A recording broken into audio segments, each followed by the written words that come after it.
young black men are 21 times more likely than their white counterparts to be shot by the police. And that comes from a Black Lives Matter movement speech given in 2015. So this has to do with the pressing issue in our society today, and also the topic of this speech, which is police brutality towards people of color and subconscious racial bias. So 4 great examples of this issue are the young men Trayvon Martin, Alton Sterling, Michael Brown, and Eric Garner. These 4 young men were 4 innocent black men who were shot and killed to death because of the color of their skin. Police officers felt threatened by them even though they didn't do anything wrong.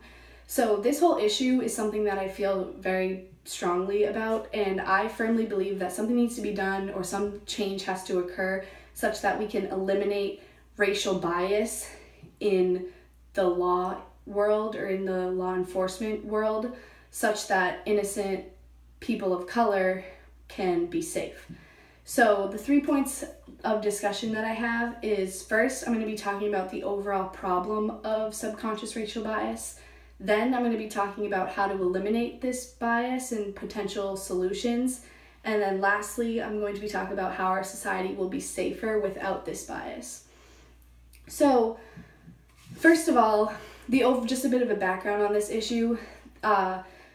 Racial bias in the whole Black Lives Matter movement was sparked by the death of Trayvon Martin, who was innocently killed. He was wearing a hoodie walking home from a convenience store, and a police shot him, and he died because the police felt like he was dangerous even though he did nothing wrong.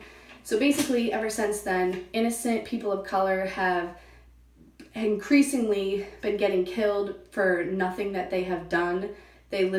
Police just have stereotyped them to be dangerous, and a lot of people have continued with this stereotype that they view black people as dangerous or criminal. They assume their criminality, and obviously that's not the case. They are just innocent, normal people who have to deal with this baggage of a stereotype attached to them. And so a statistic I got from mappingpoliceviolence.org from 2014 said, "It's not about crime. Fewer than 1 in 3 black people killed by police in America in 2014 were suspected of a violent crime and allegedly armed." So basically, more often than not, the people were just innocent, unarmed, minding their own business, and they still died. And also from that website is police killed 1,147 people in 2017. Black people were 25% of those killed, despite only being 13% of the population. And I have this visual here, which says black people are 3 times more likely to be killed than white people, and 30% of them were unarmed. So obviously it is an issue in our society. People are dying innocently for crimes that they didn't commit, and then this raises issues about trusting law enforcement officers, and then people decide, as a society, we seem to forgive and forget and move on, and even though these bad things happen, they keep happening because nothing is really getting done about it.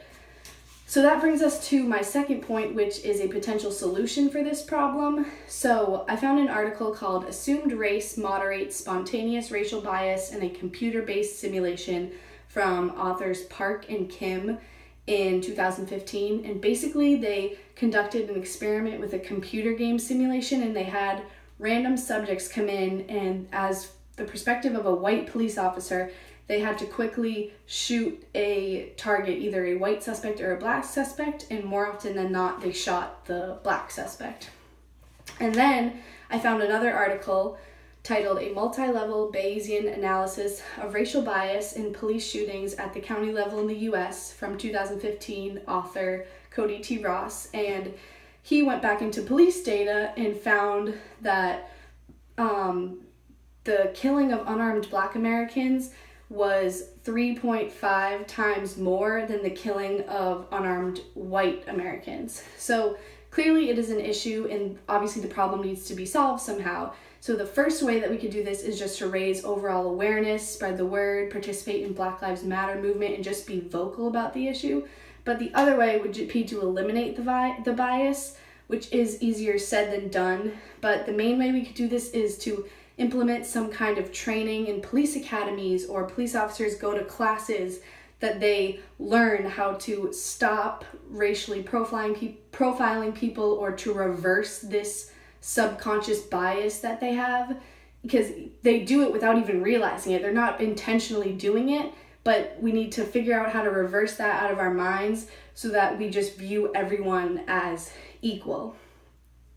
So something similar to that needs to be done, where we figure out how to eliminate the bias. And that brings me to my third topic, where if we do this, then our society will be safer as a whole for everyone. People of color and white people will live equally and safely, because people, like Black people, probably feel more unsafe day to day because they always have the threat, like I could get shot, because of everything that they see in the news with how many innocent Black people keep dying from this.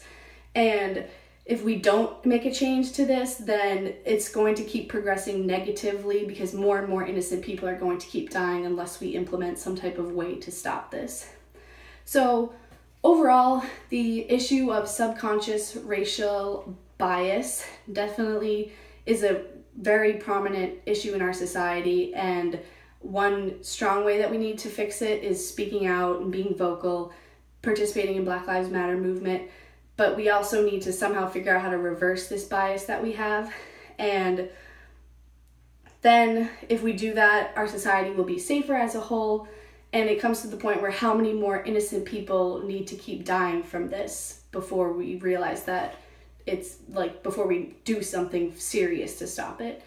So therefore, I strongly believe that we need to go out there and advocate and speak out for people of color to make sure that the laws get changed, or something, bias gets reversed and things get changed so that we can live in a safer environment.